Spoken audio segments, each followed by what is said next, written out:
লেখাটা পড়ে ক্রুর হাসলো উদ্যান। ব্যঙ্গ করে লেখাটা বারবার পড়তে লাগলো। কয়েক লোকমা খাওয়ার পরে যেন পেট ভরে গেছে ফুলের। অন্যদিকে মুখ ঘুরিয়ে বলে ওঠে, আর না আবেশ ভাই, পেট ভরে গেছে।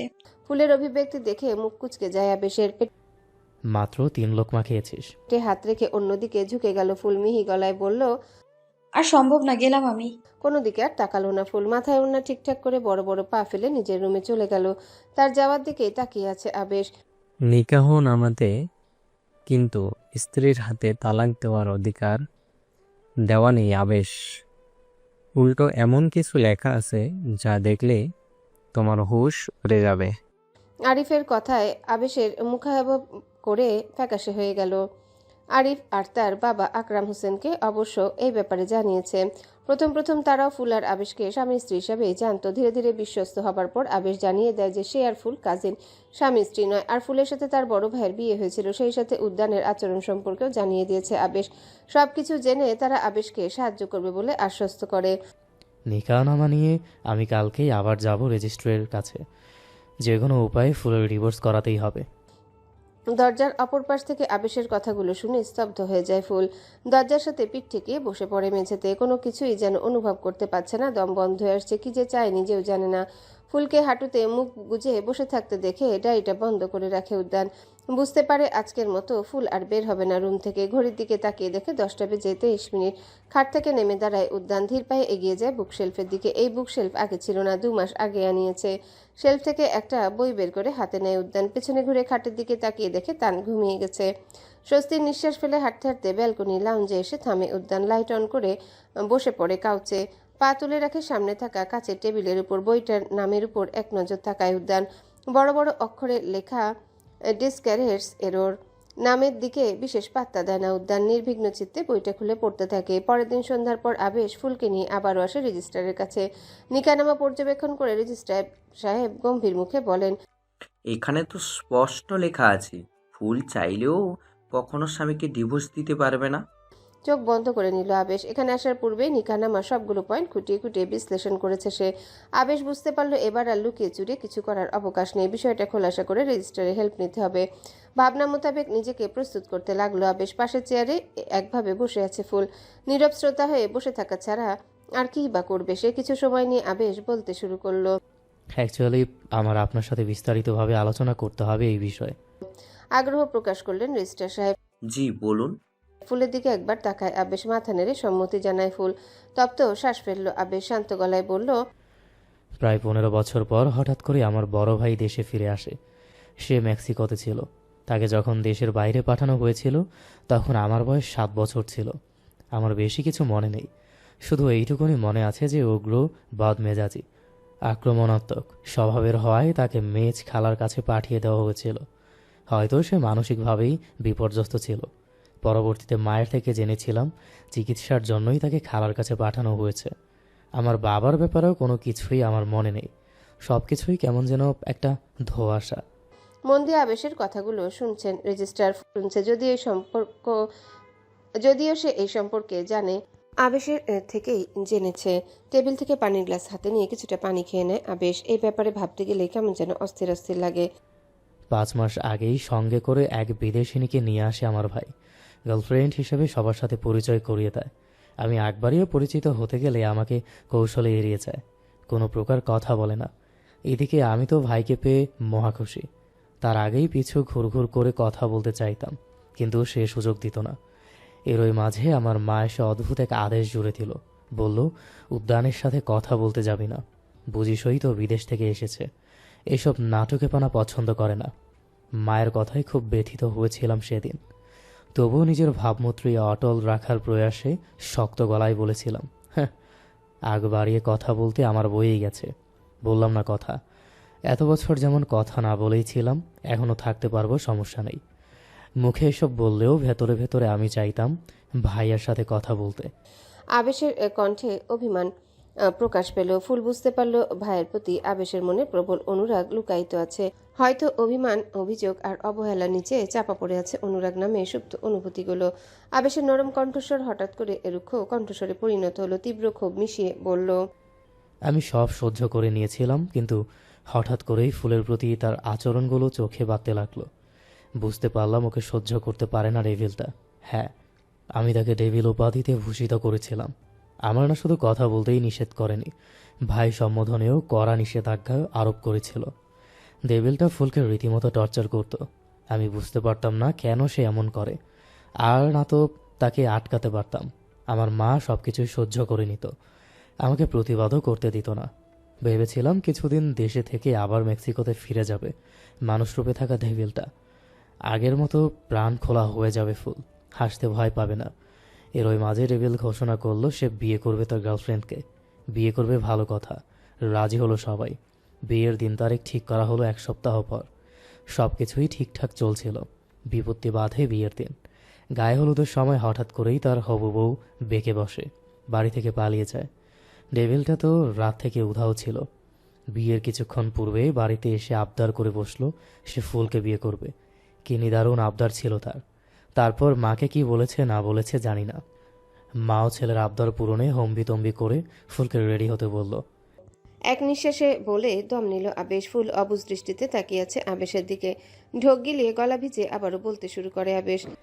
যেন তেন উপায়ে সেদিন ফুলকে বিয়ে করে নিয়েছিল ডেভিলটা। আমার মনে হয় মা আর ফুপিকে হুমকি ধমকি দিয়েছিল।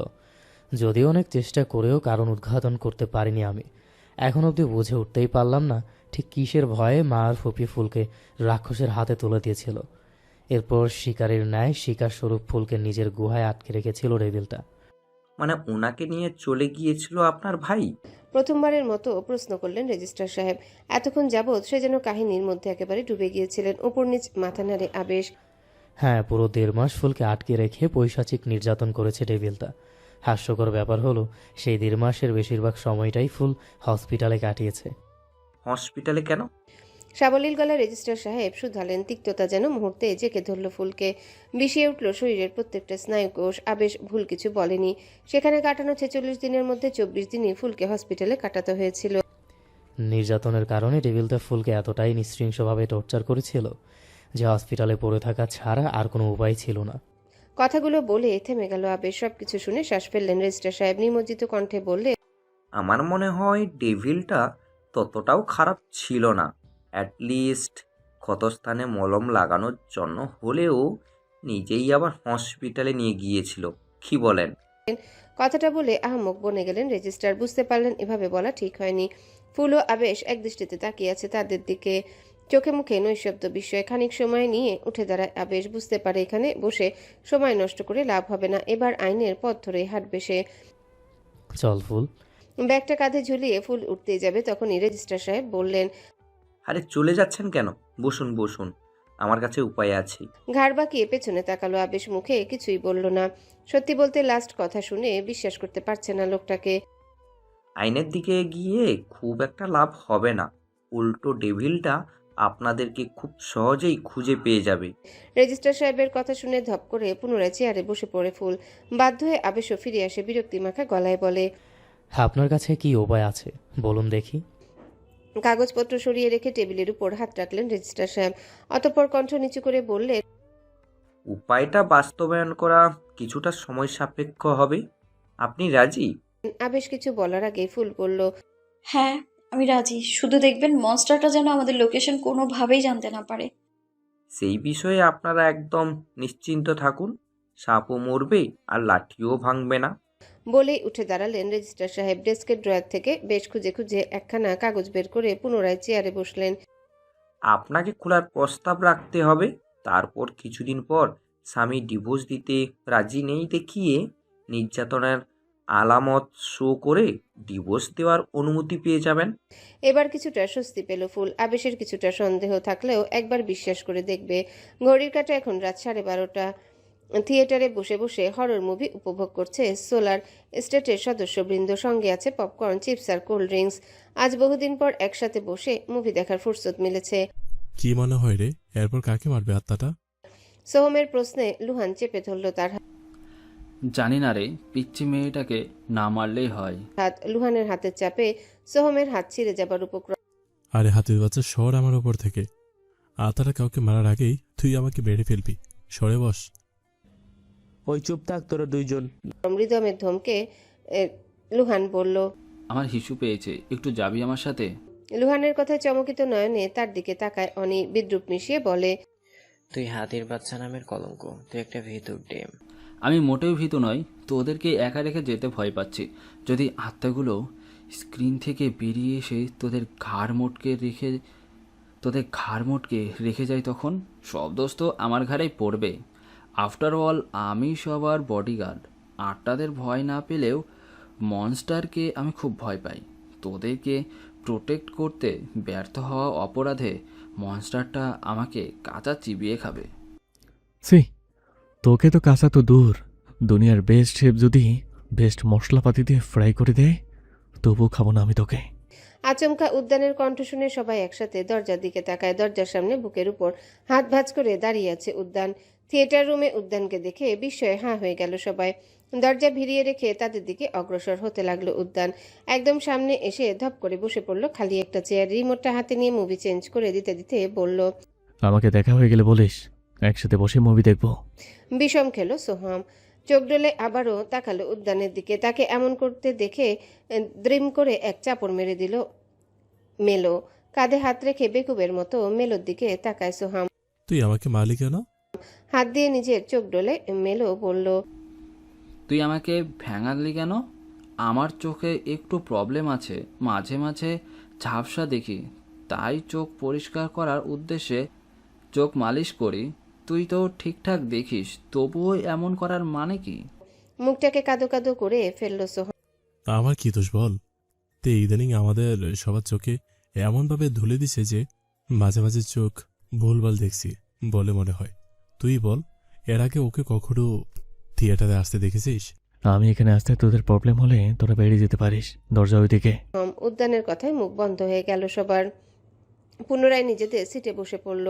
সোহামকে টেনে টুনে লুহান নিয়ে গেল ওয়াশরুমের দিকে। রিমোটের বাটন প্রেস করে একটা মুভির নাম টাইপ করতে লাগলো উদ্যান। বাকিরা আর চোখে তার দিকে তাকিয়ে আছে। 10 মিনিটের মধ্যে নতুন একটা মুভি শুরু হলো থিয়েটারের স্ক্রিনে। ততক্ষণে লুহান ও সোহামও ফিরে এসেছে। প্রত্যেক সদস্য আটসাট হয়ে বসেছে। যতই হোক উদ্যানের ইচ্ছা অনুযায়ী মুভি দেখতে চলেছে তারা। ব্যাপারটা মোটেও হালকাভাবে নেওয়া যাবে না। কে বলতে পারে মুভি দেখার পর উদ্যান প্রশ্ন জিজ্ঞাসা করে বসলো, নায়িকার মুখে কটা যাচ্ছিল, ভিলেনের চোখের রং কি ছিল, পরিশেষে মুভিটার শিক্ষণীয় দিকগুলো ব্যাখ্যা করো। সেসব প্রশ্নের উত্তর দেওয়ার জন্য হলেও পুরোটা মুভি খুবই গুরুত্ব সহকারে দেখতে হবে। মুভি শুরু হওয়ার মিনিট 2 হয়েছে। এরই মধ্যে অনিলা ফিসফিস করে অনির কানে কানে জিজ্ঞাসা করলো, এটা কি মুভি গো? অনির পাশে সিটে বসে থাকা উদ্যান শীতল গলায় উত্তর দিল, বরবাদ। সময় নামের বটবৃক্ষ থেকে ঝরে গেছে 4টি মাস। ড্রয়িং রুমে থাকা সোফায় বসে আছে ফুল ও আবেশ। এখন সময় রাত 10:30। অন্যদিন এই সময়টাতে তারা নিজ নিজ কক্ষে ঘুমিয়ে থাকলেও আজ এই দৃশ্যপট ব্যতিক্রম।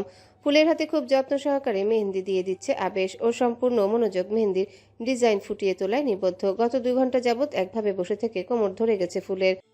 আর কতক্ষণ আবেশ ভাই, ঘুম পাচ্ছে আমার। ফুলের ঘুম জড়ানো কণ্ঠ শুনে হালকা হাসে আবেশ। ঘুমিয়ে পড়, আমি কি বারণ করেছি? কিভাবে ঘুমাবো? তুমি তো আমার হাত ছাড়ছই না। হাতের উপর থেকে চোখ সরিয়ে ফুলের দিকে তাকায় আবেশ। কাল আমাদের বিয়ে ফুল, আজ মেহেন্দি না দিলে আর কখন দেব? কথাটা যেন ফুলের কর্ণগহ্বরে তীব্র আলোড়ন তুলল। আচমকা এমন অনুভূতি হওয়ার কারণ খুঁজে পেল না ফুল। আশ্চর্য, এমন তো নয় যে কথাটা সেই প্রথম শুনেছে বা বেশ ঠাট্টা করেছে, তেমনটাও নয়। আজ থেকে 3 মাস আগেই উদ্যানকে ডিভোর্স দিয়ে দিয়েছে ফুল। হ্যাঁ, ডিভোর্স দিয়ে দিয়েছে। কত কাঠখড় পুড়িয়ে উদ্যানকে নিখোঁজ দেখিয়ে নির্যাতনের আলামত শো করে একপাক্ষিক ডিভোর্স দেওয়ার অনুমতি পেয়েছিল ফুল। সেই প্রসঙ্গে না যাওয়াই ভালো। ডিভোর্স দেওয়ার পরপরই আবেশ বিয়ে করতে চেয়েছিল ফুলকে, কিন্তু রেজিস্ট্রার সাহেব বলেছিলেন, ডিভোর্স একদিনে কার্যকর হয় না। আজ থেকে 3 মাস পর্যন্ত ফুলের ইদ্যত চলবে। সঠিকভাবে ইদ্যত পালন করে তবেই সে অন্য কাউকে বিয়ে করতে পারবে। রেজিস্ট্রারের কথা মোতাবেক একদম গুনে গুনে 3 মাস অপেক্ষা করেছে আবেশ। রাত 12টা বাজার সঙ্গে সঙ্গে ফুল মুক্ত হয়ে যাবে উদ্যানের থেকে। তারপরই আবেশ বিয়ে করে নেবে ফুলকে। ইতিমধ্যে বিয়ের সব ব্যবস্থাও করে রেখেছে আবেশ। কি ভাবছিস ফুল? আবেশের প্রশ্নে ফুলের ভাবনায় ছেদ পড়ল। সরল হেসে বলল, কেন যে আমার মতো অভাগীকে এত ভালোবাসতে গেলে সেটাই ভাবছি আমি। আবেশের হাত থেমে গেল। ভালোবাসতে কারণ লাগে না ফুল। ভালোবাসা এমন এক অদৃশ্য অনুভূতি যা স্বয়ংক্রিয়ভাবেই জন্ম নেয়। কার প্রতি সেই অনুভূতি জন্ম নেবে সেটা মন কর্তৃক নির্ধারণ হয়। আর সর্বোপরি তুই অভাগী নোস। আমার বনফুল অভাগী নয়। অভাগী বা অবাগত তারা, যারা আমার বনফুলকে পেয়েও হারিয়েছে, সঠিকভাবে ট্রিট করতে পারেনি। লাজুক হাসি ফুটে উঠল ফুলের অধরে। তাকে লজ্জা পেতে দেখে আবেশ সশব্দে হেসে ওঠে। বোকার মতো লজ্জা পাচ্ছিস কেন? সত্য কথা শুনে লজ্জা পায় কি? দেখ, চুপ থাকো তো আবেশ ভাই, নইলে চলে যাব আমি। আবেশের হাসি থেমে গেল, জোরালো গলায় আওড়ালো। চলে যাবি মানে? কোথায় যাবি? আরো কিছুটা মিয়ে যায় ফুল, মাথাটা নিচু রেখে অস্ফুট স্বরে বলে। কোথায় যাব আবার? নিজের রুমে চলে যাব। স্বস্তির শ্বাস ফেললো আবেশ। ও তাই বল। আবেশ আবারও নিজের কাজে মনোযোগী হলো। কেটে গেল বেশ অনেকক্ষণ। বসে থাকতে থাকতে সোফায় পিঠ ঠেকিয়ে ঘুমিয়ে গেছে ফুল। দেওয়া শেষ, দেখ তো কেমন হয়েছে। মেহেন্দি দেওয়া শেষ করে ফুলের উদ্দেশ্যে বলল আবেশ, কিন্তু তাকিয়ে দেখলো ফুল ঘুমিয়ে গেছে। মুহূর্তে থমকে গেল আবেশ। একসাথে থাকার পর এভাবে ঘুমন্ত ফুলকে দেখার সৌভাগ্য হয়নি তার। সর্বদা ওড়না দ্বারা মাথা ঢেকে রাখে ফুল, আজও মাথায় ওড়না আছে। তবে কিছু সংখ্যক অবাধ্য চুল ফুলের ঘুম ভাঙানোর চেষ্টায় জ্বালাতন করছে। ভাবনাটা অযৌক্তিক হলেও আবেশের তাই মনে হচ্ছে। নয়তো কেন চুলগুলো ফুলের ঘুমে বিঘ্ন ঘটাতে উঠে পড়ে লেগেছে। ঘুমে আচ্ছন্ন ফুলের সৌন্দর্য কোনো রূপকথার জগতের কাল্পনিক পরীর সাথে তুলনা করা যায়। এতটাই সুন্দর ফুল। ভয়ে ভয়ে শুকনো ঢোক গিলল আবেশ। দৃষ্টি সরিয়ে নেওয়ার চেষ্টা করেও ব্যর্থ হলো। বেপরোয়া চোখ জোড়া যেন চুপি চুপি ফুলের সৌন্দর্য অবলোকনের সুযোগ হাতছাড়া করতে প্রস্তুত নয়। কয়েকটা চুল ফ্যানের বাতাসে ফুলের ঠোঁট স্পর্শ করছে বারবার। বিরক্তিতে চোখ মুখ কুঁচকে যাচ্ছে ফুলের। আবেশের মস্তিষ্ক খালি হয়ে গেল মুহূর্তে। হালকা ঝুঁকে গেল ফুলের দিকে। তর্জনী আঙ্গুল প্রয়োগ করে সরিয়ে দিল চুলগুলো। সাথে সাথেই ফুলের কপালে টান টান ভাবটা কেটে যায়। আবেশ স্থানকাল সময় ভুলতেই বসেছে। তাদের মাঝেকার দূরত্ব বিপদ সীমায় নেমে এসেছে। ফুলের শ্বাস প্রশ্বাসও যেন অনুভব করতে পারছে আবেশ। হঠাৎ করে কলিং বেল বেজে ওঠে। হুঁশ ফেরে আবেশের। তড়িৎ গতিতে ফুলের থেকে দূরে সরে যায়। ঘুম ভেঙে যায় ফুলেরও। একাধারে বেজেই চলেছে কলিং বেল। জোরে জোরে শ্বাস নিচ্ছে আবেশ। তাকে এতটা অস্থির দেখে ফুলের চোখ থেকে নিমিষে ঘুম উবে যায়। কি হয়েছে আবেশ ভাই? কে এসেছে? এভাবে কলিং বেল বাজাচ্ছে কে? চোখ বন্ধ করে নিজেকে ধাতস্থ করে নিল আবেশ। ডানে বামে মাথা নেড়ে বলল, জানি না কে এসেছে, দাঁড়া আমি গিয়ে দেখছি। শার্টের হাতে ঠিকঠাক করতে করতে আবেশ এগিয়ে যায় দরজার দিকে। এত রাতে কে আসতে পারে? অদ্ভুত। তার উপর এতবার কলিং বেল বাজাচ্ছে। মাথার ওড়না ঠিক করার জন্য হাত উঠাতে হাতের মেহেন্দিতে চোখ যায় ফুলের। শখের বসে ফুলের হাতে মেহেন্দি দেওয়ার ইচ্ছা পোষণ করেছিল আবেশ। যতটা সম্ভব ভালোভাবে দেওয়ার চেষ্টা করেছে, খারাপ হয়নি। পুরো ডিজাইনে চোখ বুলিয়ে ফুলের দৃষ্টি আটকে যায় আবেশ লেখা স্থানে। খুব সূক্ষ্মভাবে ডিজাইনের মধ্যে আবেশ নিজের নাম লিখে দিয়েছে। লেখাটা দেখে গলা শুকিয়ে যায় ফুলের। মনে পড়ে যায় মেলোর মেহেন্দির রাতের কথা। ঘটনাচক্রে মেলোর হাতে ছাপ পড়ে গিয়েছিল ওর হাতে। সেই নাম মোছার কত চেষ্টাই না করেছিল সেদিন, কিন্তু সফল হয়নি। আকাশের বুকে থাকা চাঁদের ন্যায় অজস্র কলঙ্ক নিয়েও লেখাটা জলজল করছিল তার হাতে। দরজা খুলে অপর পাশে থাকা লোকটাকে দেখার জন্য মোটেও প্রস্তুত ছিল না আবেশ। লোকটাকে দেখা মাত্রই যেন তার দুনিয়া উল্টো দিকে ঘুরে গেল। লক্ষ্য থেকে 2 কদম দূরে থাকা আবেশ যেন আবারও সেই স্থানে পৌঁছে গেল যে স্থান থেকে সে যাত্রা শুরু করেছিল। আবেশকে একভাবে দাঁড়িয়ে থাকতে দেখে ফুলে টনক নড়ল। কে এসেছে দেখার জন্য দরজার দিকে উকি দিতে শিহরণ বয়ে যায় ফুলের শরীরে। কাকে দেখছে সে? কে এই লোক? দাঁড়িয়ে থাকার শক্তি হারিয়ে ফেলেছে ফুল। ভারসাম্য হারিয়ে ফ্লোরে বসে পড়ল। অস্ফুট স্বরে উচ্চারণ করলো, তেহজিব উদ্যান খানজাদা। আবেশ পিছিয়ে যেতে লাগলো। যে করেই হোক ফুলকে নিয়ে পালাতে হবে। Long time no see. Did not think I would miss you this much. Good to see you again, wifey. কথাটা বলেই রুমে ঢুকে গেল উদ্যান। তার পেছনে দাঁড়িয়েছিল সোহাম, অনি, লুহান, মেলো আর রিদম। এতক্ষণ যাবৎ স্বাভাবিক ভঙ্গিতে দাঁড়িয়ে থাকলেও উদ্যানের মুখ নিঃসৃত। ওয়াইফি সম্বোধনে স্ট্যাচু হয়ে গেছে। প্যান্টের পকেটে হাত গুজে ফুলের সামনে দাঁড়ায় উদ্যান। ফ্লোরে লুটিয়ে থাকা উদ্যানের ছায়ার দিকে তাকিয়ে থরথর করে কাঁপছে ফুল। উদ্যান এবার ঘাড় বাঁকিয়ে দরজার দিকে তাকালো। Come closer, guys. You should meet her, my wife. Ridom এবার উদ্যানের পাশে এসে দাঁড়ায়। প্রশ্নবিদ্ধ চোখে জিজ্ঞাসা করে, are you drunk or what? Udyan এবার হাঁটু গেড়ে বসে পড়ল ফুলের সামনে। তাকে ফুলের কাছে যেতে দেখে আবেশ ছুটে আসতে নেয়, কিন্তু তার আগে উদ্যান হাত দিয়ে ইশারা করে। সঙ্গে সঙ্গে লুহান আর সোহাম এসে আবেশকে টেনে ধরে। ছেড়ে দিন আমাকে। কারা আপনারা? যদিও আবেশ ধারণা পেয়ে গেছে তাদের সম্পর্কে, কারণ ফুলের মুখ থেকে এখানে উপস্থিত সবার সম্বন্ধে কাল্পনিক ধারণা পেয়েছিল আবেশ। ফুলের মাথা নিচু মাটিতে হাঁটু গেড়ে পা গুটিয়ে এমনভাবে বসে আছে যেন কোনো অদৃশ্য শক্তির সামনে বিনত।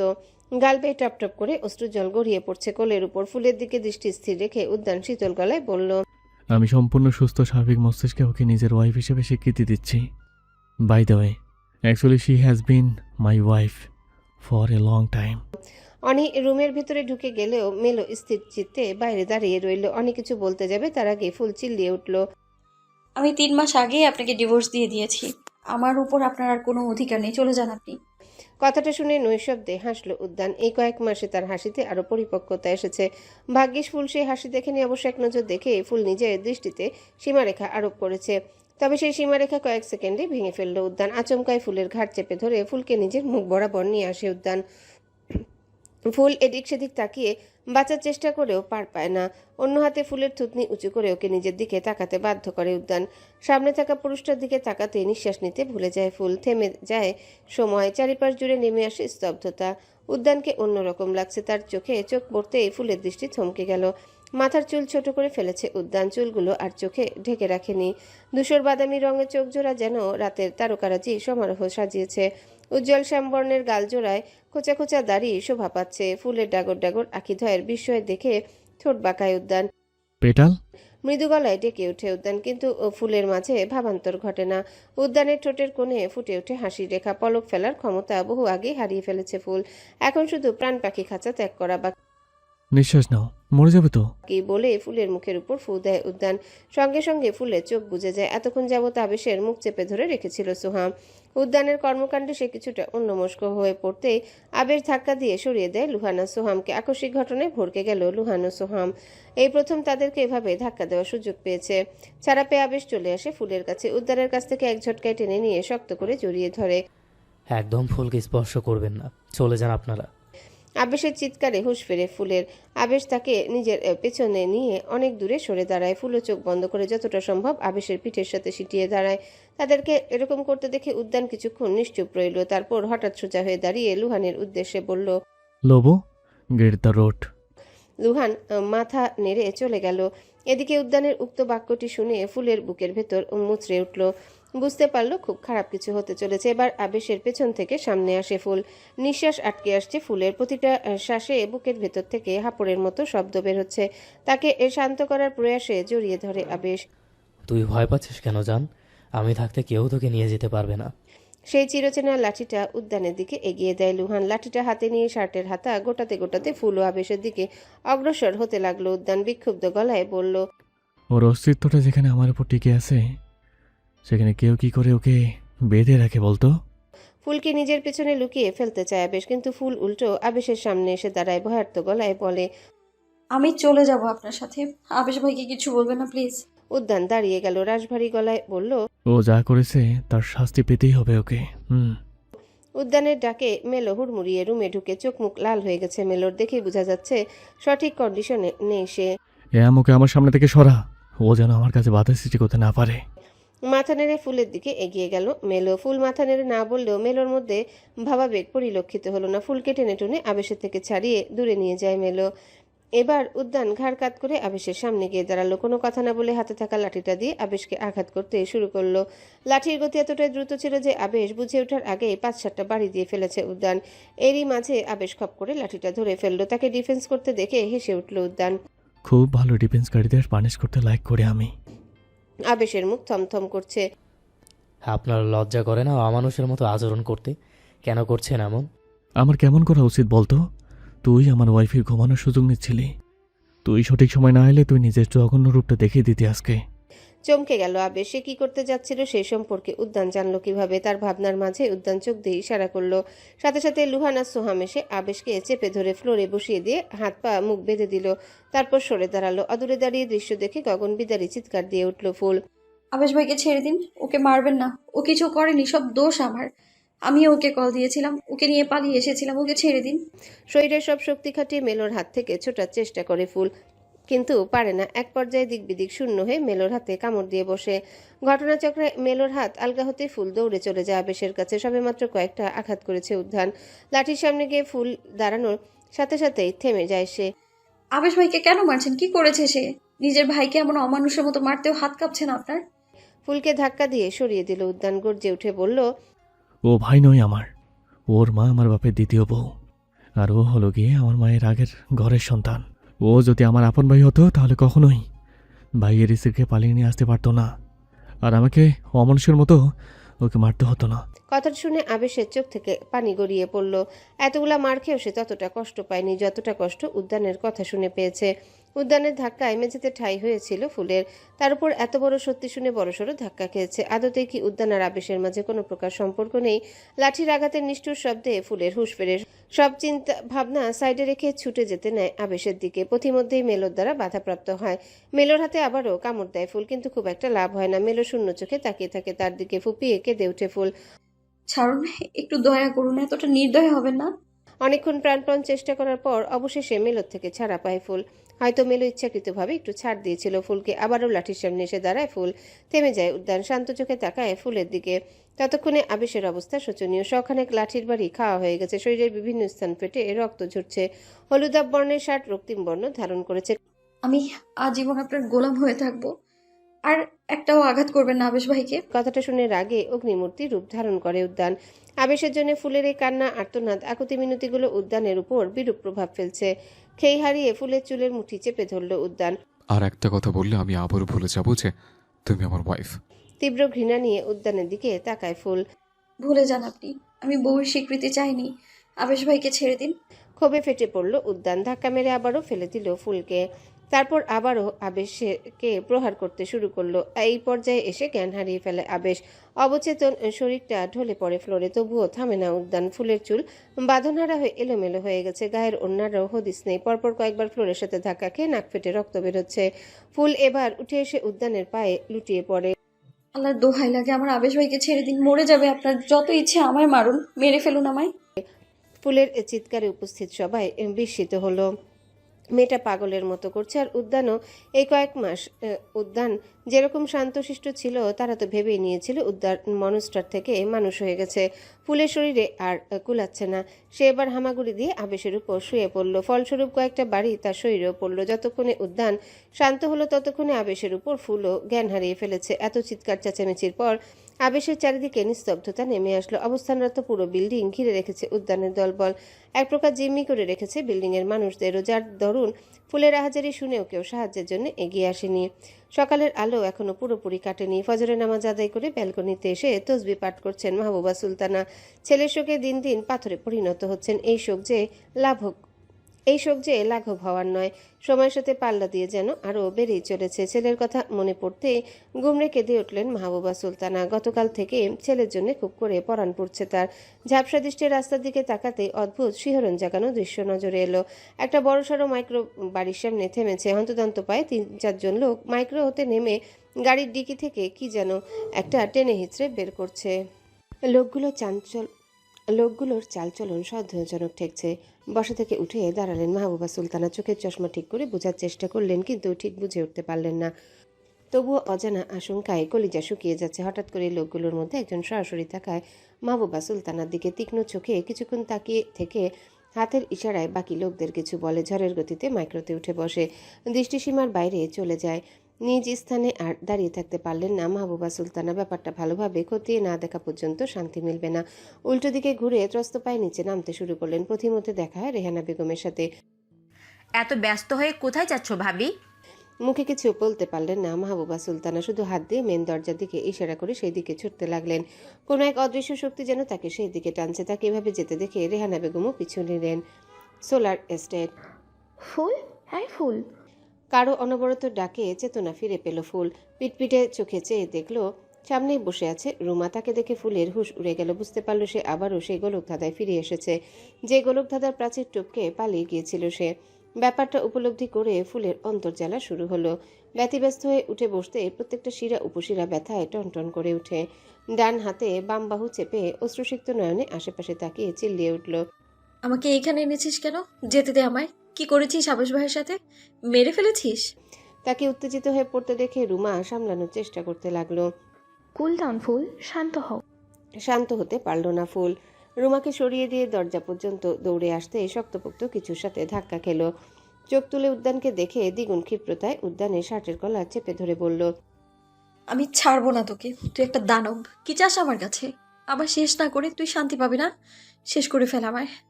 প্রচণ্ড ক্ষোভে ফুলের শরীর থরথর করে কাঁপছে। মুখাবয়ব রক্তিম বর্ণ ধারণ করেছে। তার অশ্রুসজল হরিণীর ন্যায় চোখের দিকে মন্ত্রমুগ্ধের মতো তাকিয়ে আছে উদ্যান। ফুল তো তার বুকে কিল ঘুষি দিচ্ছে আর পাগলের মতো চিৎকার করছে, আবেশ ভাইকে মেরে ফেলেছিস জানোয়ার? তোর ভাই নয় বলেই তুই একজনকে মেরে ফেলবি? হঠাৎ করে ফুলের হাত ধরে ফেলল উদ্যান, শান্ত গলায় বলল, আমি মারিনি ওকে, বেঁচে আছে। পাগলামি বন্ধ করো। রাগে দিশা বিশা হারিয়ে ফেলেছে ফুল। উদ্যানের হাত ছাড়ানোর চেষ্টা করে বলল, কিসের এত বাহাদুরি তোর? কেন আঘাত করেছিস আবেশ ভাইকে? তোর শত্রুতা তো আমার সাথে ছিল। আমায় মেরে ফেলে সব শত্রুতা চুকিয়ে দিতি তুই। তা না করে নিরপরাধ আবেশ ভাইকে আঘাত করেছিস কেন তুই? লজ্জা করে না তোর? বারবার নিজেকে দানব হিসেবে উপস্থাপন করতে লজ্জা করে না তোর? ফুলের ফোলা ফোলা ভেজা গালের দিকে তাকিয়ে নিস্তেজ গলায় উদ্যান বলল, লজ্জা কেন করবে? সত্যির প্রকাশে লজ্জা তো ভিতরে পায়, আর আমি ভীত নই। রইল আবেশকে মারার কথা। সত্যি বলতে ওকে মারার কোনো প্ল্যান ছিল না আমার। লাস্ট পর্যায়ে এসে ও এমন কিছু করে বসেছিল যে আমাকে নিজের প্ল্যানের বাইরে গিয়ে ওকে পানিশ করতে হয়েছে। কোনো কিছু শোনার বা বোঝার মতো অবস্থাতে ছিল না ফুল। উদ্ভ্রান্তের মতো হাত পা ছুড়ে উদ্যানকে আঘাত করে যাচ্ছিল। তুই আমায় মেরে ফেল, নইলে আমি তোকে মেরে ফেলবো। আমি তোকে সহ্য করতে পারছি না একদমই। হয় আমার চোখের সামনে থেকে সরে যা, নয়তো আমি নিজেই নিজেকে অন্ধ করে ফেলবো। এক চিলতে বিরক্তি দেখা দিল উদ্যানের চোখে। বাম হাতে ফুলের দু হাত ধরে ডান হাত সামান্য উঁচু করতেই একজন ডাক্তার প্রবেশ করলেন। দ্রুত পায়ে টেবিলের দিকে এগিয়ে গিয়ে মেডিকেল ব্যাগ থেকে একটা ইঞ্জেকশন বের করে রেডি করতে লাগলেন। ছেড়ে দে আমায়। আমি তোকে ডিভোর্স দিয়ে দিয়েছি। আমাদের মধ্যে আর কোনো সম্পর্ক নেই। আমার উপর তোর কোনো অধিকার নেই আর। কথাটা শুনে ডান হাতে ফুলের ঘাড় চেপে ধরে ওকে নিজের কাছে টেনে নেয় উদ্যান। মুখ বরাবর ঝুঁকে ফুলের ঠোঁটের উপর দৃষ্টি নিক্ষেপ করে। রাগে ফুলের অধৈর্যগোল কাঁপছে। তাকে দেখে মনে হচ্ছে হাড় কাঁপানো শীতে তুষার আচ্ছাদিত বাগানে ফেলে রাখা হয়েছে। ভ্রু কুচকে গেল উদ্যানের, তবুও কণ্ঠ স্বাভাবিক রেখে আওড়ালো, ডিভোর্স যে কমপ্লিট হয়নি সেটা তুমিও জানো পেটাল। 3 মাস সম্পূর্ণ হওয়ার পূর্বেই তোমার স্বামী তোমাকে গ্রহণ করে নিয়েছে। তাছাড়াও ইসলামী শরীয়ত মোতাবেক স্ত্রীর হাতে তালাক নেওয়ার অধিকার না থাকলে স্বামী তালাক না দেওয়া পর্যন্ত স্ত্রী কোনোভাবে মুক্ত হতে পারে না। আমাদের বিয়েটা যেহেতু ইসলামী শরীয়ত মোতাবেক হয়েছিল, সেহেতু আমি তালাক না দেওয়া পর্যন্ত তোমার উপর কেবলমাত্র আমার অধিকার কায়েম থাকবে। উপরন্তু তুমি ছলছাতুরি করে আমার নামে মিথ্যা অভিযোগ রেখে তালাক নেওয়ার অনুমতি পেয়েছিলে। কারণ হিসেবে দেখিয়েছ আমি বিয়ের পর থেকেই তোমাকে নির্যাতন করতাম। তারপর কয়েক মাস পর নিখোঁজ হয়ে গেছে, অথচ বাস্তবে তুমি নিজে পালিয়ে গিয়েছিলে। তো আবার পরপুরুষের হাত ধরে নির্যাতন করেছিলাম, সেটা সত্যতা থাকলেও তোমার পদ্ধতি ভুল ছিল মাই ডিয়ার ওয়াইফি। সো ক্যালকুলেশন করলে দেখা যায় সে ডিভোর্সও কার্যকর হয়নি। পরিশেষে 3 মাস শেষ হওয়ার ঠিক 8 মিনিট আগে আমি তোমাকে নিজের বউ হিসেবে স্বীকৃতি দিয়ে তোমাকে গ্রহণ করে নিয়েছি। আর কোনো প্রশ্ন? উদ্যানের কথাগুলো শুনে ফুল থমকে গেল। অস্ফুট স্বরে বলল, আমি কিভাবে তালাক নিয়েছি সেটা আপনি জানেন কি করে? কথা বলার মাঝেই উদ্যান আলগোছে ফুলের হাতটা ডাক্তারের দিকে এগিয়ে দিয়ে মোহাচ্ছন্ন গলায় বলল, জানেনই তো, আন্দাজ করেছে। অ্যাজ ইউর হাজব্যান্ড তোমাকে পড়তে পারার ক্ষমতা আছে আমার। সবসময় না পারলেও মাঝে মধ্যে আমি তোমাকে পড়ে ফেলি। কি মারাত্মক কথা বলে দিল উদ্যান। কিন্তু ফুল সেই কথাগুলো পুরোপুরি বিশ্লেষণ করার পূর্বে ঘুমের মূর্ছনায় উদ্যানের কোলে ঢলে পড়ল। বেশ কিছুক্ষণ উদ্যান সেভাবে দাঁড়িয়ে রইল। অতঃপর ফুলকে কোলে নিয়ে খাটে শুইয়ে দিল। ও কতক্ষণ ঘুমাবে? উদ্যানের প্রশ্নে ডাক্তার মাথা নিচু করে বলল, ওনাকে যেই পেইন কিলার দেওয়া হয়েছে সেটাতে ডিসেটিভ প্রভাব আছে মাস্টার। তার ওপর উনি মানসিক চাপে আছেন। রাতে আগে ঘুম ভাঙার সম্ভাবনা নেই। উদ্যান মাথা নাড়তেই ডাক্তার নিজের জিনিসপত্র নিয়ে বেরিয়ে গেলেন। ডাক্তার চলে যেতে পুরো রুমে চোখ বুলায় উদ্যান। ঠিক 3 দিন পূর্বে কক্সবাজার যাওয়ার আগে এই পুরো রুমটাকে স্পেশালি ফুলের জন্য সাজিয়ে রেখে গিয়েছিল উদ্যান। ফুলকে জোর করে আনতে হবে এই বিষয়ে অবগত ছিল উদ্যান, কিন্তু এভাবে সবকিছু ঘেটে ফেলতে সে চায়নি। মাস্টার, আমি কি চলে যাব? রুমার প্রশ্নে তপ্ত শ্বাস ফেলল উদ্যান। বিছানা থেকে উঠে দরজা পর্যন্ত এগিয়ে গিয়ে বলল, যা, কিন্তু কিছুক্ষণ পরপর এসে ওকে দেখে যাবে। উদ্যান নিজেও রুম থেকে বেরিয়ে চলে গেল। রাত 10টা। টেরেসে থাকা গোলাকৃতি টেবিলের চারিপাশে বসে আছে সোলার স্টেটের সদস্যবৃন্দ। টেবিলের উপর রাখা বিভিন্ন রঙের ড্রিঙ্কস। তার মানে কক্সবাজার ট্যুরে যাওয়ার প্ল্যান বউকে ফিরিয়ে আনার জন্যই করেছিলি? সোহামের প্রশ্নে হ্যাবোধক মাথা নেড়ে টেকিলা পূর্ণ গ্লাসে চুমুক দেয় উদ্যান। আমি এখনও বিশ্বাস করতে পারছি না তুই এভাবে আমাদেরকে না জানিয়ে বিয়ে করে নিয়েছিলি। লুহান বলল, না জানিয়ে বিয়ে করেছিস সেটা মানলাম, কিন্তু লুকিয়ে রাখলি কেন? হৃদম প্রশ্ন ছুড়ল। আর চোখে তাকালো অনি। ভ্রু কুচকে বলল, তাই এখন জানালি কেন? ভাবলেশীন গলায় উদ্যান বলল, বিয়েটা বড় কোনো বিষয় ছিল না, কিন্তু বর্তমানে বিয়েটাই সবচেয়ে বড় বিষয়ে পরিণত হয়েছে, তাই জানিয়ে দিলাম। কিন্তু মেয়েটাকে তো খুঁজে পেলি কিভাবে? অনেকক্ষণ চুপচাপ থাকার পর হৃদম জিজ্ঞাসা করলো। হাতে থাকা গ্লাসটার তলা দিয়ে টেবিলের উপর দুবার শব্দ করলো উদ্যান। সঙ্গে সঙ্গে একজন সার্ভেন্ট বোতল থেকে গ্লাসে টেকিলা ঢেলে দিল। লোক ভাড়া করেছিলাম ওকে খোঁজার জন্য। লুহান বলল, আমাদেরকে বলতে পারিসনি 7 দিন খুঁজে বের করে দিলাম, 7 মাস লাগতো না। দু আঙ্গুল দিয়ে কপাল চেপে ধরল উদ্যান। বিড়বিড় করে বলল, আমি ধীরে সুস্থ খুঁজেছি ওকে, তাড়াতাড়ি খুঁজে পেতে চাইনি। মেয়েটা বলছিস ওর নাকি 3 মাস আগেই তোকে ডিভোর্স দিয়ে দিয়েছে, এসব কেন বলেছিস? সত্যিই তোকে ডিভোর্স দিয়ে দেয়নি তো? হৃদম জানতে চাইল। ওর মাথা ঠিক ছিল না, অতিরিক্ত ভয় পেয়ে উল্টোপাল্টা বলে ফেলেছে। কিছুক্ষণ সবাই মৌনতা পালন করলো। তারপর সোহাম বলে উঠল, মেয়েটা কেমন জানি স্বামীকে রেখে অন্য ছেলের হাত ধরে পালিয়ে গিয়েছিল। চার্লসের ঘটনার পর মেয়েটাকে আমি গ্যাস বলে ভেবেছিলাম। পুরোটা সময় নীরব থাকলেও মেলো এবার বলল, অন্য ছেলে নয়, আবেশ ফুলের মামাতো ভাই হয়। তাছাড়া তেই ওর সাথে যেমন বিহেভ করেছে, পালিয়ে যাওয়াটাই স্বাভাবিক ছিল। মেলোর কথা শুনে লুহান স্তম্ভিত চোখে তাকায় ওর দিকে। মেলো ফুলের হয়ে কথা বলছে, তাহলে কি সে কোনোভাবে মেলো সম্পর্কে ভ্রান্ত ধারণা পুষে রেখেছিল এতদিন? কিন্তু সেটাই বা কিভাবে সম্ভব? চোখ মুখ কুচকে সোহাম বলল, তে বলেছে আবেশ নামের একটা ছেলে ওর স্টেপ ব্রাদার, হাফ ব্রাদারও নয়। সো ছেলেটার সাথে সিনফুলের রক্ত করে সম্পর্ক নেই। আমার কেমন যেন গা গুলাচ্ছে। তোর গা গোলাচ্ছে কেন? বিয়ের আগে প্রেগনেন্ট হয়ে যাসনি তো? ডাক্তার ডেকে চেক আপ করাবো? উদ্যানের হটকারিতার সবাই একসাথে তাকালো তার দিকে।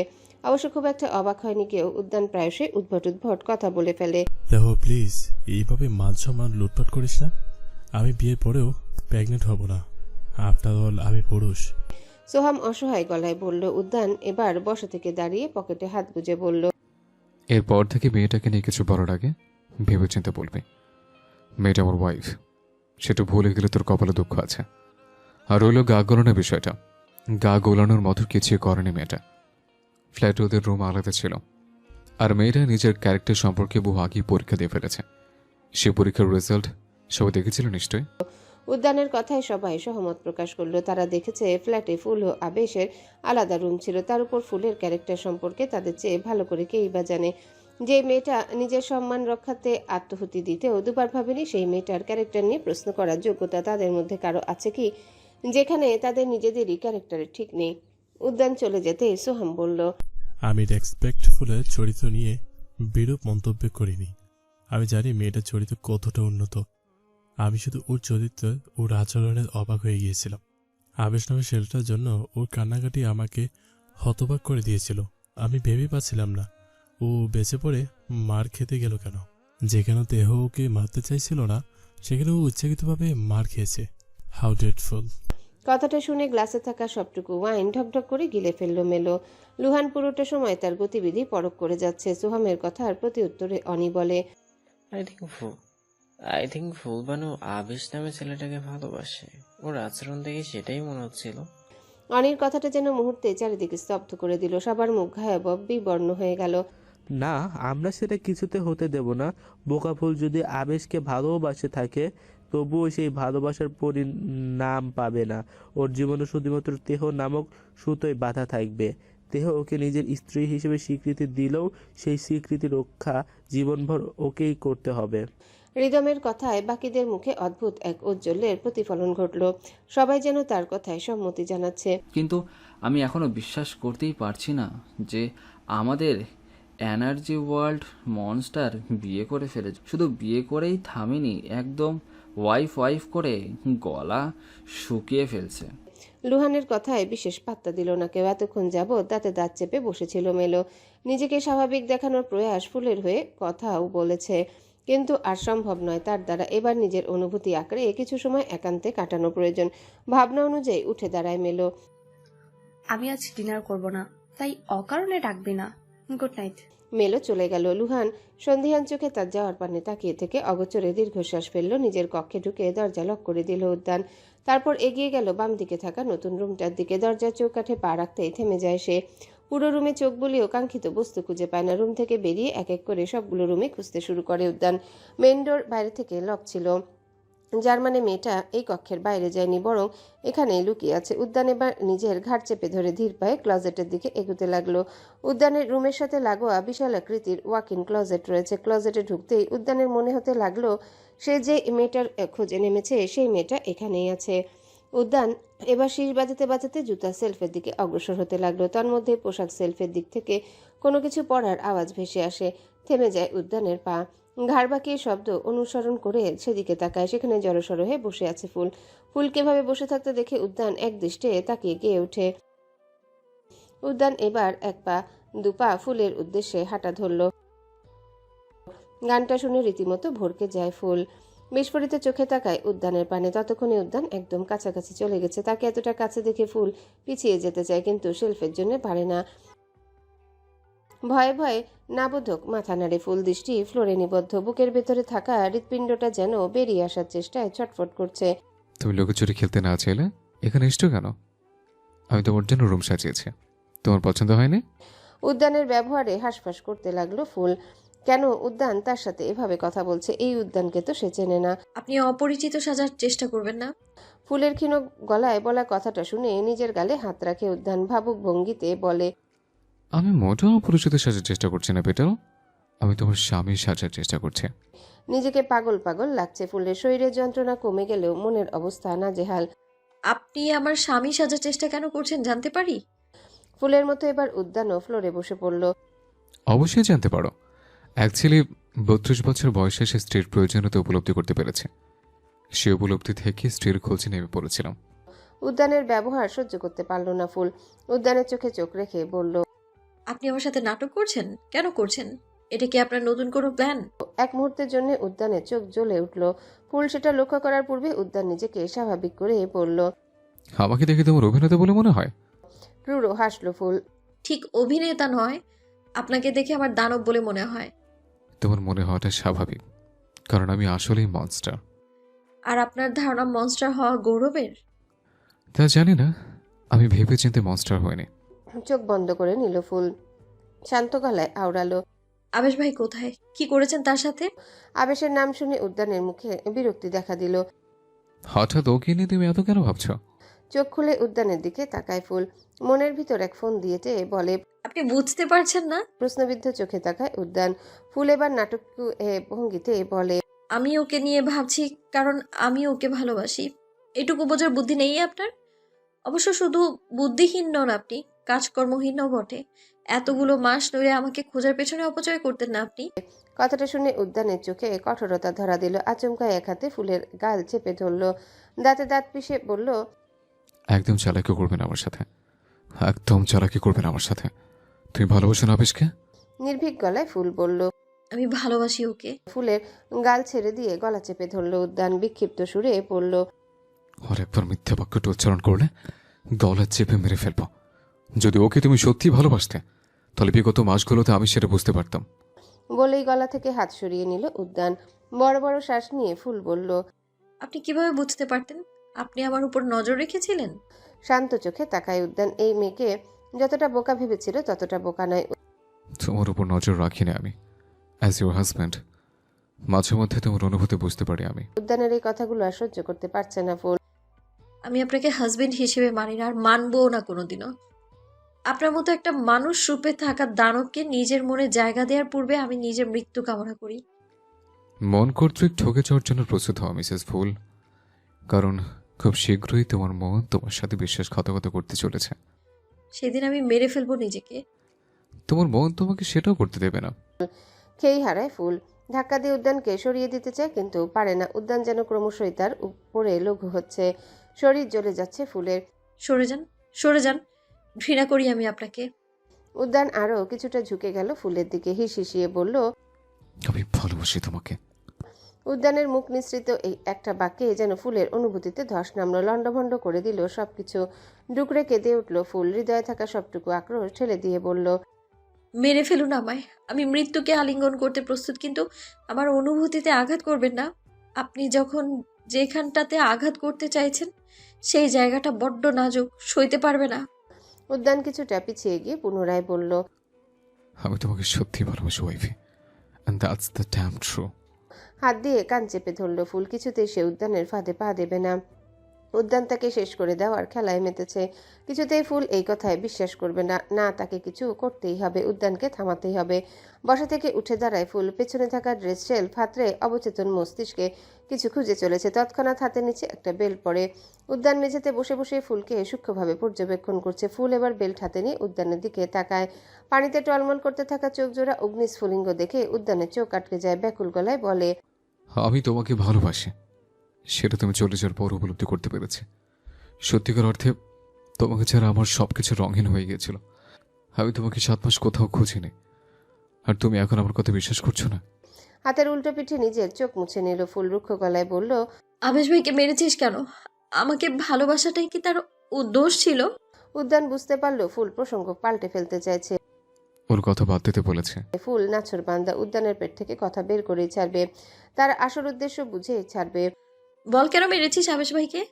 ফুলের কথা বলার স্টাইল ভালো লাগলো না উদ্যানের। বসা থেকে উঠে সতর্ক গলায় বলল, তুমি আমার সাথে এইভাবে কথা বলতে পারো না, জানো আমি বয়সে কত বড় তোমার থেকে। তাচ্ছিল্যের হাসি ফুটে উঠল ফুলের ঠোঁটের কোণে। যে যেই ভাষার যোগ্য তার সাথে সেই ভাষাতেই কথা বলতে হয়, নইলে সে বুঝতে পারে না। এক কাজ কর, তুই যেহেতু ভালোবাসিস আমায়, সেহেতু আমাকে আবেশ ভাইয়ের কাছে রেখে আয়। What nonsense! আমি আমার ওয়াইফকে পরপুরুষের কাছে রেখে আসতে যাবো কোন লজিকে? উদ্যানের কণ্ঠে এবার কিছুটা রাগের বহিঃপ্রকাশ ঘটল। হাতে থাকা বেল শক্ত হাতে চেপে ধরল ফুল।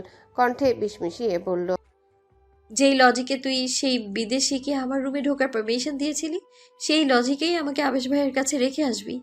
এহেন কথা শোনার জন্য মোটেও প্রস্তুত ছিল না উদ্যান। তাকে অপ্রস্তুত হয়ে পড়তে দেখে শব্দ করে হেসে উঠল ফুল। কি লজিক আছে তো নাকি?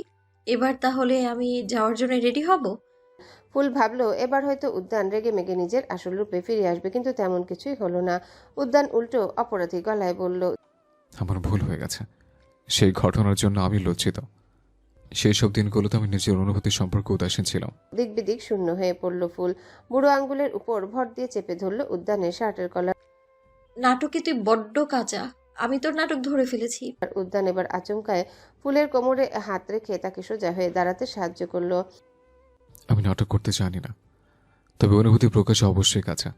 হার মানল না ফুল, কিছুতেই হার মানবে না সে। আমি থাকবো না তোর সাথে। যদি আমাকে সত্যিকারে ভালোবেসেই থাকিস তাহলে আবেশ ভাইয়ের কাছে রেখে আয়। উদ্যান এবার শক্ত হাতে চেপে ধরল ফুলের মসৃণ কোমর। কঠোর গলায় বলল, যদি আমি বলি চার্লসের আর আবেশের উদ্দেশ্য এক ছিল, তারপরে কি তুমি আবেশের কাছে ফিরে যেতে চাইবে? বিস্ময়ে ফুলের চোখ বড় হয়ে গেল। উদ্যানের দৃষ্টি তখনও নিষ্প্রাণ। কয়েক মুহূর্ত চুপ থেকে নিজেকে সামলে নেয় ফুল। তুই বললেই আমি বিশ্বাস করে নেব, সেটা ভাবলি কি করে তুই? I don't care.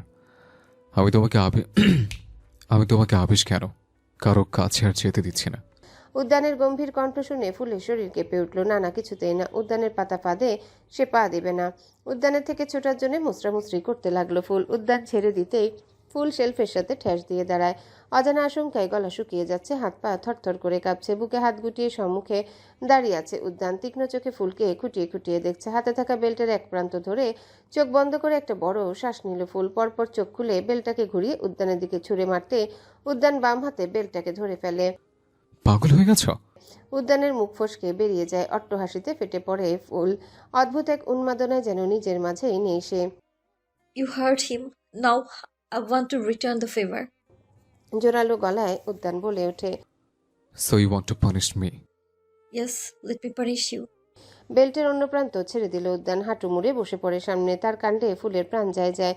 যদিও ফুল স্বীকার করে না এসব, নিজের অনুভূতিতে তো বহু আগেই লাগাম টেনেছে সে। আজ সেও দেখবে উদ্যান কতক্ষণ প্রিটেন্ড করতে পারে। বুক ভরে শ্বাস টেনে সবটুকু শক্তি প্রয়োগ করে উদ্যানকে প্রহার করলো ফুল। চলকে উঠল হৃদয়। উদ্যানের নয়, ফুলের হৃদয়। উদ্যান তখনও নিরুত্তর, যেন আঘাতটা ফুল তাকে করেনি, নিজেকে করেছে। না না, এসব সত্যি নয়। ফুল নিজেকে সামলে চোখ বন্ধ করে কল্পনায় উদ্যানের জায়গায় এক দানবকে বসালো, তারপর একাধারে প্রহার করতে শুরু করলো। উদ্যানের মাঝে প্রতিক্রিয়ার লেশমাত্র পরিলক্ষিত হয়নি। অগণিত বার বেল্টের নির্মম আঘাত গায়ে পড়ার পরেও সে ঠিক সেই ভঙ্গিতে বসে আছে, যে ভঙ্গিতে মিনিট কয়েক আগে বসা ছিল। নড়াচড়ার নামগন্ধ নেই, যেন ব্যথা ও শরীরের ভিতর ঢুকতেই পারেনি। অন্যদিকে ফুলের ভারাক্রান্ত হৃদয় উদ্যানকে প্রহার করা থেকে ঠেকাতে না পেরে অভিমানে সংযোগ বিচ্ছিন্ন করার দ্বার প্রান্তে। হাতে থাকা বেলটা তুলতেই পারছে না আর। আঙ্গুল কাঁপছে, তালু ঘামছে, বাহুটা যেন হঠাৎ শক্তিহীন হয়ে গেছে। পা জোড়াও যেন শরীরের ভার বহনে অস্বীকার জানাচ্ছে। অভিমান, হতাশা, অপার অসহায়ত্ব একসঙ্গে তাকে ভাসিয়ে নিচ্ছে। উদ্যানের ঠিক সামনেই শক্তি ফুরিয়ে বসে পড়ে ফুল। চোখ দুটো ভারী, দৃষ্টি অস্পষ্ট, তবু তার সামনে বসে থাকা পুরুষটির মুখে এক টুকরো নড়াচড়া নেই। যেন ফুলের প্রতিটা চেষ্টা, প্রতিটা প্রহার, প্রতিটা শব্দ তার কাছে অর্থহীন। নীরবতার গভীরতা অসহ্য হয়ে উঠতে উদ্যান ধীরে ধীরে পকেট থেকে কনসোল বের করলো। এক ফোঁটা তাড়াহুড়ো নেই, একটুও উদ্বেগ নেই, কেবল শীতল স্থির ভঙ্গি। নাদিয়ার পেজারে কল করে সে নিচু গলায় বলল, Bring some soft drinks and water. সেই কণ্ঠেও কোনো অনুভূতি নেই, যেন কোনো কিছুই ঘটেনি। উদ্যানের এরূপ নিস্তব্ধতা ফুলের ভেতরটা ভেঙে চুরমার করে দিচ্ছে। উদ্যান কি এসব বুঝতে পারছে? হাতের উল্টো পিঠে কপালের ঘাম মুছে নেয় ফুল। সঙ্গে সঙ্গে উদ্যান গম্ভীর গলায় বলে, Hey Alex, set AC to 16 degrees. চমকিত নয়নে এদিক সেদিক তাকায় ফুল। বুঝে উঠতে পারে না উদ্যান কাকে কথাটা বলল। মুহূর্তে রুম জুড়ে শীতল হাওয়া ছড়িয়ে পড়ে। ফুলের আর বুঝতে বাকি রইল না অ্যালেক্স উদ্যানের এসির নাম, মানুষের নয়। মাস্টার, কোথায় আপনি? নাদিয়ার কণ্ঠ ভেসে আসতেই উদ্যান ছোট্ট করে উচ্চারণ করে। Here, in the closet. বলে রাখা ভালো, উদ্যান কনসোল ব্যবহার করেও নিজের রুমের ডোর লক কিংবা আনলক করতে পারে। সেলফের সাথে ঠ্যাস দিয়ে বসে আছে ফুল। বোঝার চেষ্টা করছে উদ্যান কি করতে চাইছে। নাদিয়া ট্রে ভর্তি বিভিন্ন সফট ড্রিঙ্কস, জুস আর পানি নিয়ে এসেছে। উদ্যানের অবস্থা দেখে রীতিমতো বাকরুদ্ধ হয়ে গেছে নাদিয়া। গ্রে রঙের সিল্কের শার্টে রক্তের দাগ স্পষ্ট, কিছু কিছু জায়গা ফেটে চামড়ার ক্ষত পরিলক্ষিত। কি এমন নির্মমভাবে আঘাত করেছে মনস্টারটাকে? কার এত বড় দুঃসাহস? জানের মায়া নেই কি? নাদিয়া, ওকে পানি খাওয়া, অনেক ক্লান্ত হয়ে গেছে। উদ্যানের কথায় হুঁশ ফেরে নাদিয়ার। চোখ সরিয়ে তাকায় ফুলের দিকে। মেয়েটার হাঁটুতে থুতনি ঠেকে মূর্তির মতো বসে আছে, দু হাতে জড়িয়ে ধরে রেখেছে নিজ হাঁটু। তার শরীরের কম্পন দৃশ্যমান, কাঁপছে। নাদিয়াও কাঁপা কাঁপা হাতে এক গ্লাস পানি ফুলের দিকে এগিয়ে দিতে ফুলের শরীর জ্বলে উঠল। মনে হলো কাটা গায়ে কেউ নুনে চেপে ধরেছে। নাদিয়ার হাতে থাকা গ্লাস ঝাড়া মেরে ফেলে দিল ফুল। এতক্ষণ যাবৎ মাথা নিচু করে বসে থাকলো, এবার উদ্যান শান্ত চোখে তাকায়। ফুলের দিকে নয়, নাদিয়ার দিকে। নাদিয়া দু পা পিছিয়ে গিয়ে শুষ্ক ঢোক গিলে ফুলের উদ্দেশ্যে বলে, সরি। নাদিয়া জানে না কেন সে সরি বলছে, এখানে তার কি ভুল ছিল, কিন্তু উদ্যানের দৃষ্টি তাকে এমনভাবে প্রবাহিত করেছে যে তার ঠোঁট স্বতঃস্ফূর্তভাবে সরি উচ্চারণ করেছে। উদ্যান রিয়্যাক্ট করতে যাবে তার আগে ফুল হামলে পড়ে ওর উপর। কি হয়েছে আপনার? নাদিয়া আপুর দিকে ওভাবে কেন তাকাচ্ছেন? আমি ফেলে দিয়েছি গ্লাস। আমি আঘাত করেছি আপনাকে, একটা দুটো নয়, পুরো 61টা। আবেশ ভাইকে যতগুলো আঘাত করেছেন তার অর্ধেক। আমি আরো আঘাত করবো আপনাকে, মেরে ফেলবো। আপনার রাগ উঠছে না? পানিশ করতে ইচ্ছে করছে না আমায়? মারুন আমাকে। বলেই উদ্যানের হাত ধরে ফুল। সেই হাত দিয়ে নিজের গালে আঘাত করতে চায়, কিন্তু উদ্যান তার পূর্বে নিজের হাত সরিয়ে নেয়। আমার রাগ উঠছে না তোমার উপর, নিজের উপর উঠছে। আগে আমি যা কিছু করেছি সেসবের মাসুল কিভাবে দেবো জানি না। তুমি চাইলে আমাকে আরও মারো, মেরে ফেলো, কিন্তু আমি তোমাকে আঘাত করতে পারবো না, কারণ তুমি কোনো ভুল করোনি। উদ্যানের নরম কণ্ঠ শুনে ফুলের পৃথিবী উল্টে গেল। ও দু হাতে মাথা চেপে ধরে আবারও শেলফের সাথে লেগে দাঁড়ালো। যে উদ্যান তাকে শুরু থেকেই ব্লাডি মিস্টেক আর ভুল নামে সম্বোধন করে আসছে, আজ অব্দি অহংকারের বশে ফুলের নামটা পর্যন্ত উচ্চারণ করেনি। সেই স্বামী নামের আসামির এত বড় পরিবর্তন কিভাবে মেনে নেবে ফুল? পারছে না, এসব মেনে নিতে পারছে না। পুনরায় উন্মাদনা ভর করে ফুলের উপর ঝুঁকে গিয়ে নিচে পড়ে থাকা বেলটা হাতে তুলে নেয়। উদ্যান ভাবে ফুল হয়তো আবারও তাকে আঘাত করবে। ফুলের অভিব্যক্তি বিশ্লেষণ করতে করতে উদ্যান সাবধানী গলায় বলে, নাদিয়া, ওগুলো রেখে চলে যাও। আর যাই হোক, সার্ভেন্টদের সামনে নিজের অসহায়ত্ব দেখাতে প্রস্তুত নয় উদ্যান। মাথা নেড়ে হাতের ট্রেটা রেখে স্থান ত্যাগ করে নাদিয়া। রুম থেকে বেরিয়ে স্বস্তির নিঃশ্বাস ফেলে। আজকে উদ্যান যেভাবে তাকিয়েছিল, ছাড় পাওয়াটা কল্পনাতীত ছিল। এসবের মাঝে নাদিয়া সবচেয়ে বেশি অবাক হয়েছে উদ্যানের আচরণ দেখে। ফুল আঘাত করেছে উদ্যানকে, এও বিশ্বাসযোগ্য? মাথার মধ্যে চিন্তা ভাবনা সংঘর্ষ চলছে। তখনই নাদিয়া চোখ যায় লুহানের রুমের দিকে। হাঁটার গতি কমে যায় নাদিয়া। লক্ষ্য করে রুমা কাঁদতে কাঁদতে নুহানের রুম থেকে বেরিয়ে যাচ্ছে। শেষের কিছু কথা নাদিয়ার কানে আসে। ক্ষমা চাইলেই সব সমাধান হয় না। আপনার জন্য আমার জীবন নষ্ট হয়ে গেছে, আমি ক্ষমা করব না আপনাকে। নাদিয়াকে দেখে চুপ হয়ে যায় রুমা। আলগোছে চোখ মুছে বলে, মেলো ম্যাম আর লুহান স্যার বাদে বাকিটা ডিনার করবে। ডিনার সার্ভ করতে চল। রুমের গোপনীয়তা রক্ষায় সাপোর্ট করে নাদিয়া। মাস্টারও হয়তো ডিনার করবেন না, ওনার ওয়াইফ তো সুযোগ পেয়ে সব কিছুর প্রতিশোধ নিচ্ছে। অবশ্য নিবেই না বা কেন? ওয়াইফ হওয়া সত্ত্বেও মাস্টার ওনাকে আমাদের সাথে রেখেছিল, সার্ভেন্ট হিসেবে পরিচয় করিয়ে দিয়েছিল। আহ, ফুলকে মাঝে মধ্যে কতই ধমক দিয়েছি কাজের জন্য, মাস্টার কি ছাড় দেয়নি। আমাদের কি করবে গড নোস। মৃদু হাসে রুমা। কিচেনের উদ্দেশ্যে রওনা দেয় দুজনেই। দেখলি নাদু, আমরা কিন্তু বেশ অনেকগুলো দিনই একসাথে ছিলাম। তবু ফুল থুকু, এখন থেকে আর নাম ধরে ডাকা যাবে না, বুঝলি? মিস্ট্রেসা, হ্যাঁ মিস্ট্রেসা এতদিন আমাদের সাথেই ছিল, তবু আমরা ঘুণাক্ষরেও টের পেলাম না যে সে আমাদের মাস্টারের ওয়াইফ।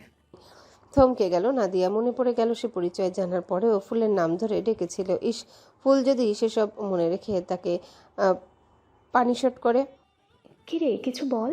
মৃদু ছন্দে শ্বাস ফেলে নাদিয়া ভাবুক গলায় বলে, ওনার কথা বাদই দিলাম, আমরা তো একে অপরের সাথে দীর্ঘদিন যাবত আছি, যেখানে আমরাই নিজেদের নামে বাইরে এক একজন আরেকজনের সম্পর্কে কিছুই জানি না, সেখানে ওনার ব্যাপারে জানতে না পারাটা তেমন আর কি। চুপ হয়ে গেল রুমা। নাদিয়াও আর ঘাটায় না। বাকিটা পথ নীরবতায় ভর করে কেটে যাবে। কয়েক মুহূর্ত ঠায় দাঁড়িয়ে থেকে আবারও ফ্লোরে বসে পড়তে উদ্যত হয় উদ্যান, কিন্তু তার আগে ফুল হাতে থাকা বেল্ট ঘুরিয়ে নিজের অন্য বাহুতে আঘাত করে। ঠাস শব্দ কানে যেতে চকিত নয়নে ফুলের দিকে তাকায় উদ্যান। বেল্টের নিদারুণ আঘাতে চোখ মুখ খিচে বন্ধ করে নেয় ফুল। নিজ হস্তে নিজেকে ততটা জোরে আঘাত করা না গেলেও ফুল ব্যথা পেয়েছে ব্যাপারটা অনুমান করে আরো আহত হয় ফুল। এতক্ষণ যাবৎ শরীরের সব শক্তি খাটিয়ে উদ্যানের উপর নির্যাতন করেছে। উদ্যান যেভাবে বসেছিল ফুল ভেবেছিল উদ্যানের ব্যথা লাগছে না।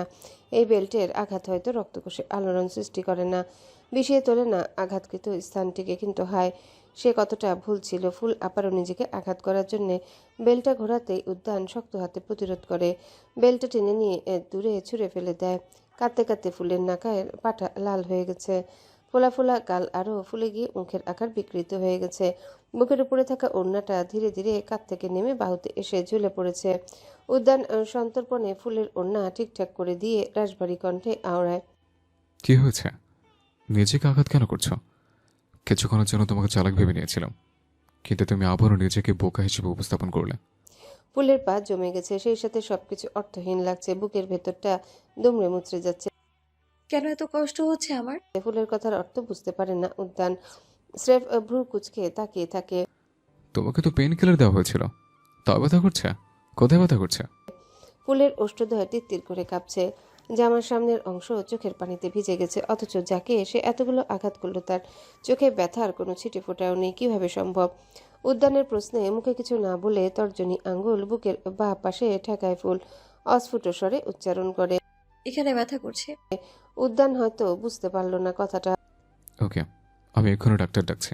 পকেট থেকে ফোনটা বের করতে ফুল টেনে নিয়ে যায়।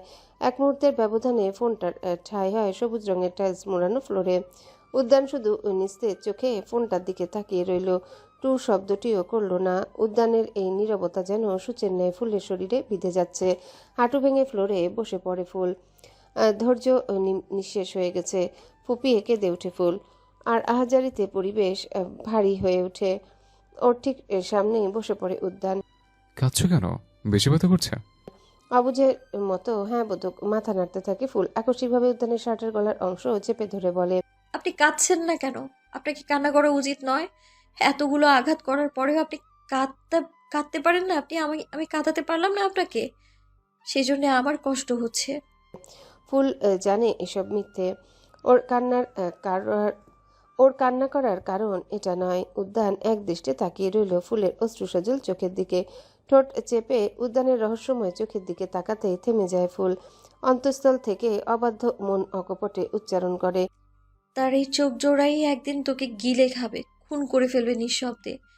ওই চোখ জোড়া জীবন্ত এক গোলক ধাঁধা। তোর অবাধ্য মন সেই গোলক ধাঁধায় ঘর বাঁধার পরিকল্পনা করে ফেলেছে বহু আগেই। শুধু তোর মস্তিষ্কের একটু সাড়া প্রয়োজন। সরি পেটাল, আমি কাঁদতে জানি না। ডাক্তার অনেক চেষ্টা করে আমাকে কাঁদাতে পারেনি।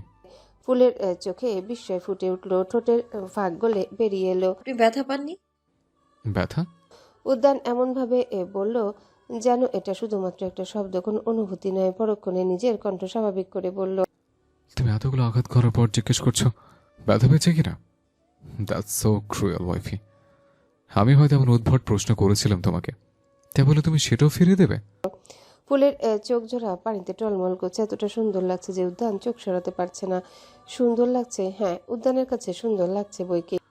ওয়াইফি, তোমার চোখ জোড়া খুব সুন্দর, কাছের চেয়েও স্বচ্ছ, তার চেয়ে অধিক সুন্দর। উদ্যান থামলো। কিয়ৎক্ষণের মধ্যেই ঠোঁটের কোণে বিরল হাসি রেখা ফুটে উঠল। হিসিয়ে বলল, তোমার ঠোঁট। হ্যালো বন্ধুরা, পরবর্তী পার্ট খুব তাড়াতাড়ি আসবে, তো সবাই অপেক্ষায় থাকো। আর চ্যানেলটি যারা এখনো সাবস্ক্রাইব করোনি তারা পরবর্তী পার্ট দেখার জন্য চ্যানেলটি সাবস্ক্রাইব করে রেখো। ধন্যবাদ সবাইকে, আমাদের সাথেই থেকো।